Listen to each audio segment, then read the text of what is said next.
Good afternoon. I'm the Reverend Kwame Pitts, and I'm lead pastor at Crossroads Lutheran Church. I'm here by the Niagara River, which is not too far from my home here on the west side of Buffalo. It's kind of ironic that this is a place where a lot of people come to walk, have peace. And yet behind me there are many signs that says closed for further notice for public safety. So we don't have a lot of access to this water and be able to walk and be close to this water to maybe even feel the power and the strength of the Niagara River as it goes so very quickly, so flowing, so very smoothly. We're not even to dip our hands into this water and wash them because we're trying to make sure that we as people of humanity are not gathering too close around each other because we're in the midst of a pandemic. And that's really interesting, right? Because Maundy Thursday is all about washing one another's feet. In my first congregation that I served in the suburbs of Chicago, when it came to Maundy Thursday, they did a strange thing. They didn't wash feet, they washed hands. Now, maybe there's some semantics around the reason why they wanted to wash hands instead of feet. And I think probably primarily that people get so unnerved when we have to expose ourselves, our feet, for example, feet that carry us to many different places, feet that walk. And it's important to be moving and to be exercising, especially in these days and times. Walking down here to the Niagara River. To expose our feet in a place, in a church building, among people of faith, our siblings in Christ, and yet we're afraid because we're so vulnerable in that moment. And so they washed hands. And I never understood it because Scripture tells us about what happened that night that Jesus decided to wash his disciples' feet as a sign that he was in community with them, that he loved them. Think about how soothing water always is. Think about even this river behind me. Now you can't dive and swim in this river because the current is so strong.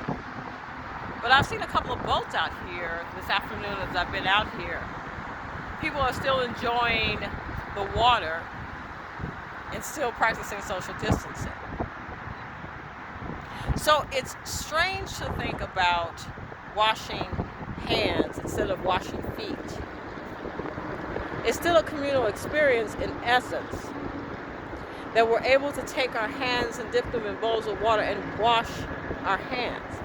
Even more so now because we are being told by the CDC and the WHO and our local governments everywhere that we have to wash our hands. That's the only way to flatten the curve, and that's the only way to quell this pandemic in so many shapes and forms. And washing our hands means that we're being mindful of our neighbors and loving our neighbors as we love ourselves. Washing our hands means that we're making sure that we're not transmitting something. Washing our hands means that we're able to keep ourselves safe as well, so that we can use our hands for the greater good, so we can use our hands to help our neighbor. And maybe not in the ways that we traditionally do so in this time, in this moment, in this Holy Week. But there are people using their hands to pack lunches and breakfast. There are people using their hands to gather masks together and making masks. There are people who are using their hands to go to grocery stores and to get groceries for people who cannot get out. There are people using their hands that are restocking shelves. There are people who are using their hands to try to comfort those who are fighting this pandemic, this virus, and don't have the comfort of their family around them. There are people using their hands to spread God's love in new and unimaginable ways. And when this pandemic is quelled and we are given the all clear, know that life is not going to be the same.